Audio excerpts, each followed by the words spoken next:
Assalamu alaikum to everyone who's watching this video lecture. This is Waqar from Cameron International Science College at Talagang.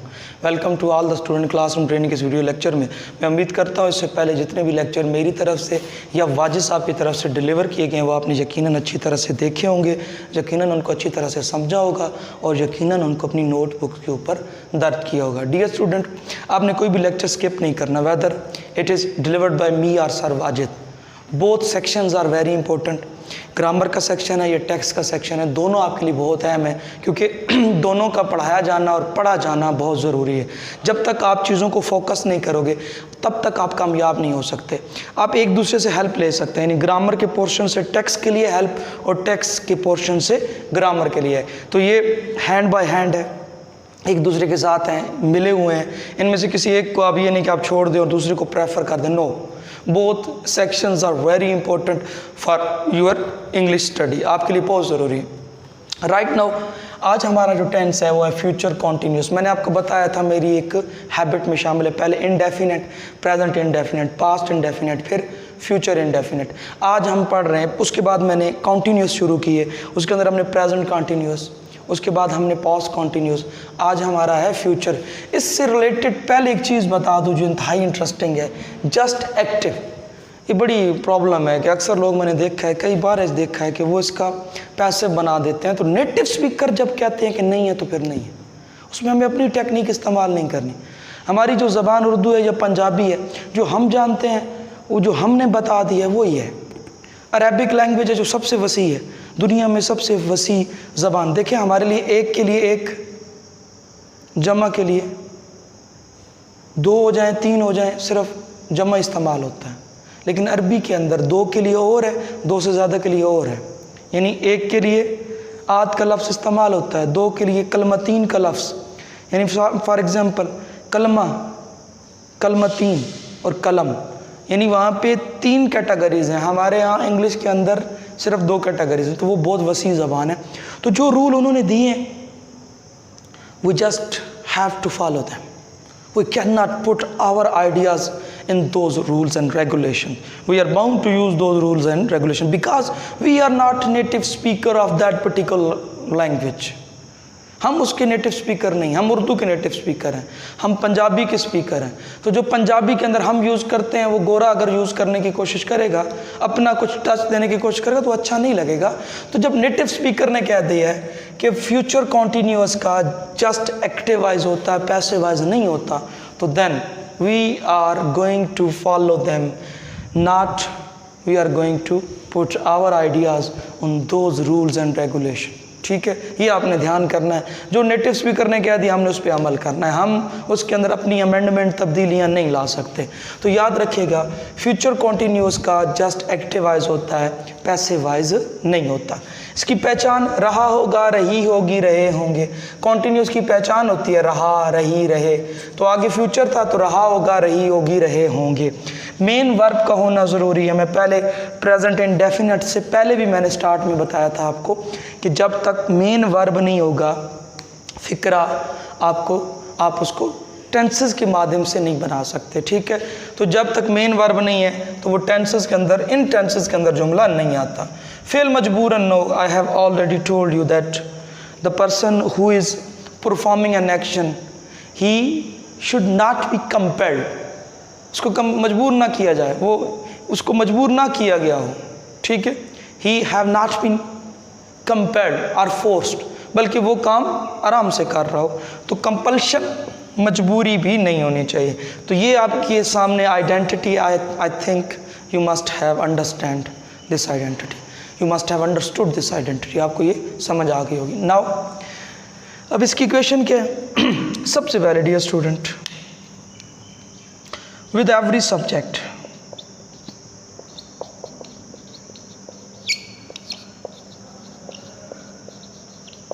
Her file के साथ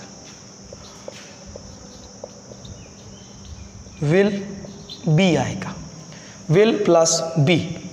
अब देखिए मैंने आपको future के lecture में बताया था कि शेल को एज अ मॉडल वर्ब पढ़ाया जाता है। शेल अब यहाँ से एब्सोल्यूट कर दिया गया, यानी अब यहाँ पे नहीं लिखा जाता। जब आप फ्यूचर की बात करते हैं, फ्यूचर की टेंसेस की बात करते हैं, तो राइट नाउ ये भी नेटिव स्पीकर ने किया है, we are bound to do it, हम इसको करने के लिए मजबूर है। विद एवरी सब्जेक्ट, हर सब्जेक्ट के साथ विल बी प्लस यहाँ पे प्रेजेंट पार्टिसिपल, मैंने आपको बताया था वर्ब की फर्स्ट फॉर्म प्लस ing, इसको हम क्या कहते हैं, प्रेजेंट पार्टिसिपल, और इसके साथ प्लस ऑब्जेक्ट आ जाएगा। तो बेटा ये आपकी है इक्वेशन, सीक्वेंस वही है SVO, सीक्वेंस कभी भी ब्रेक नहीं होगा, सीक्वेंस वही है SVO, subject verb and object, subject verb and object. अब इसके हम डिस्कस करने जा रहे हैं अफर्मेटिव सेंटेंसेस। सबसे पहले अफर्मेटिव सेंटेंसेस कौन से सेंटेंसेस होते हैं जिनके अंदर हम नफ़ी की फ़िक्रात को स्टडी करते हैं। अब डियर स्टूडेंट यहाँ पे देखें, ये आपने इक्वेशन देखी है, विद एवरी सब्जेक्ट आपने क्या इस्तेमाल करना है, विल बी और प्लस प्रेजेंट पार्टिसिपल। ये प्रेजेंट पार्टिसिपल क्या होता है, verb plus ing। Right now यहाँ पे मैं एग्जांपल लेता हूँ, मैं खत लिख रहा होगा, रहा होगा, रही होगी, तो ये क्या है, फ्यूचर कॉन्टीन्यूअस है। काम क्या हो रहा है, लिखना, कौन है, मैं, किस चीज़ को, खत को, subject verb I will be, I will be writing a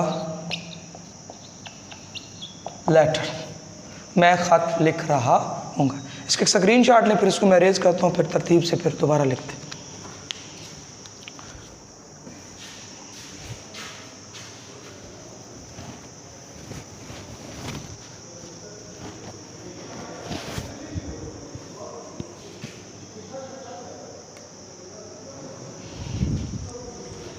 Dear student, I hope you have taken a screenshot. So right now affirmative sentences में हम बात कर रहे हैं, इसकी मज़ीद एग्जाम्पल से इसको मज़ीद बेहतर बनाने की कोशिश करते हैं। But stay with me, don't put your mind here and there with the help of mobile phone. You are using mobile phone only watching video lectures. Next, हम बाज़ार जा रहे होंगे। हाँ जी, काम कौन सा है, जानना, कौन है जाने वाला, हम, तो वी विल बी, गो से क्या बन गया, going to market. It's not market, sometime market भी कहते हैं, लेकिन मार्केट से ज़्यादा अच्छा लफ्ज़। वो खाना बना रही होगी। काम कौन सा आ रहा है, बनाना, कौन है वो, किस चीज़ को, खाने को, शी विल बी, कुक भी लगा सकते हैं, मेक भी, कुक से कुकिंग और मील हो गया। देख सकते हैं यहाँ पे आप subject verb and object. Next है असलम चीनी का कारोबार कर रहा होगा। काम कौन सा हो रहा है, कारोबार करना, कौन है कारोबार करना, असलम, किस चीज़ का, चीनी का। असलम तो सबके साथ विल भी आएगा, असलम विल बी, कारोबार करना की इंग्लिश से डील, डील से क्या बन गया, dealing, Aslam will be dealing.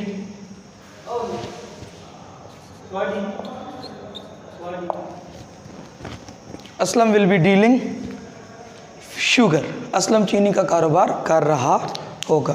अब यहाँ पे हम लेते हैं नेगेटिव।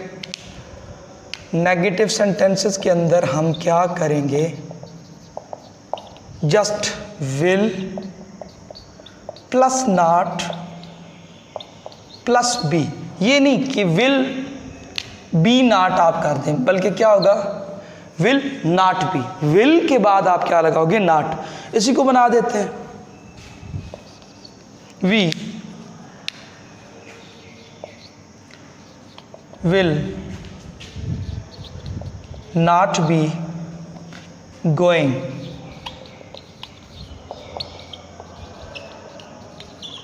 मार्केट। इसका एक स्क्रीनशॉट लेते हैं।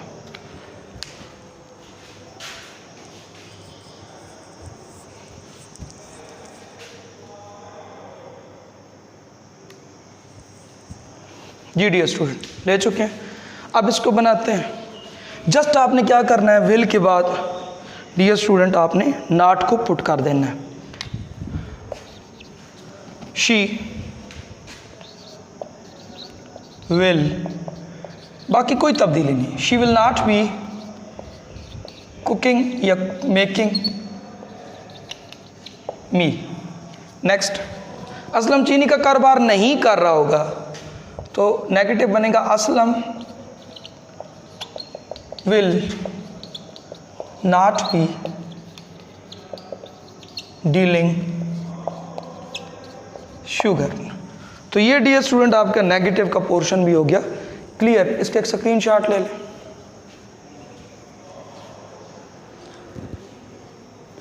जी ले लिए स्क्रीनशॉट।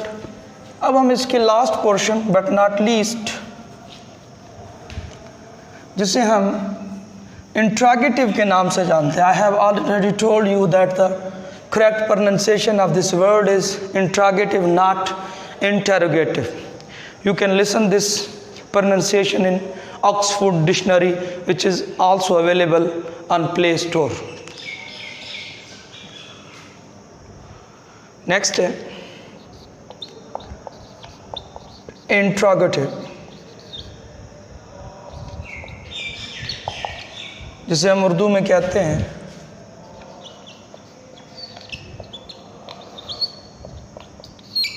सवालिया फिक्रात। फिक्रा लेते हैं।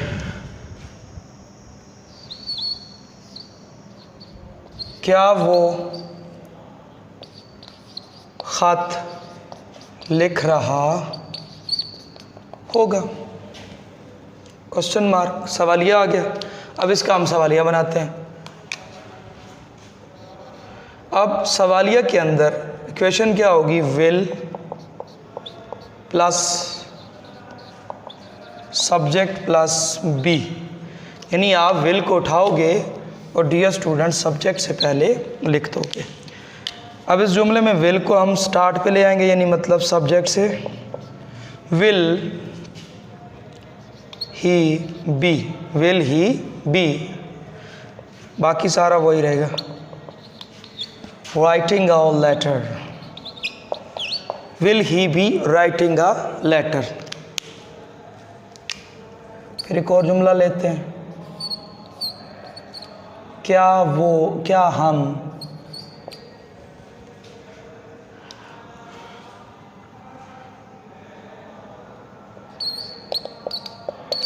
परिंदे खरीद होंगे, हम वी, तो विल को वी से पहले, विल वी बी बाद में, सब्जेक्ट के बाद विल वी बी, बाय से बाइंग, जमा है तो दी लगा दिया, वर्ड्स बर्ड्स। तो यहाँ पे गौर करें, विल पहले बी सब्जेक्ट के बाद, यहाँ पे विल पहले बी सब्जेक्ट के बाद। इसका स्क्रीनशॉट लें।